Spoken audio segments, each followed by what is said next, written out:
Hi everyone, আমি প্রিয়াঙ্কা। আমার YouTube চ্যানেলে তোমাদের সকলকে সুস্বাগতম। আজ আমি চলে এসেছি আমার নিত্য ঠাকুরের সেবা তোমাদের সকলের সাথে শেয়ার করার জন্য।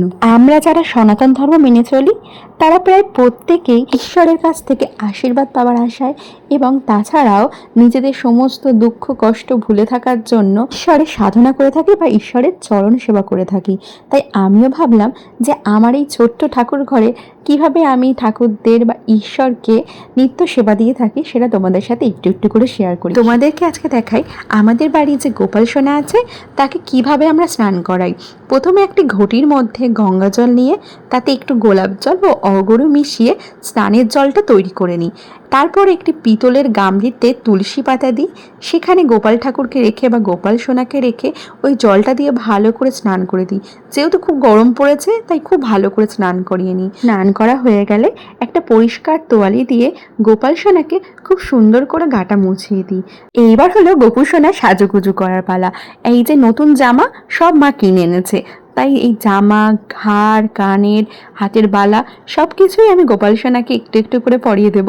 আর এই যে আমাদের লাড্ডু গোপাল, তাকে এত সুন্দর জামা কাপড় পরে সেজে গুজে কানের হাতে বালা গলায় হার পরে কেমন লাগছে অবশ্যই আমাদের কমেন্ট করে জানিও কিন্তু। আর তাহলে আমাদের গোপাল সোনা খুশি হয়ে যাবে। আমাদের গোপাল সোনার ছোট্ট বাঁশি, যার বাঁশির সুরে পুরো বিশ্ব ব্রহ্মাণ্ড পাগল, তাকে বাঁশি না দিলে হয় বলো? আর দেখো আমাদের গোপাল সোনাকে কি মিষ্টি কি সুন্দর লাগছে না? তাই গোপাল সোনাদের সুন্দর করে সাজিয়ে নিলাম ফুল তুলসী পাতা সহযোগে। এরপরে সিংহাসনের আরও সমস্ত ঠাকুরদের ফুল, বেলপাতা, তুলসী পাতা দিয়ে সুন্দর করে পুজো দিয়ে নিলাম।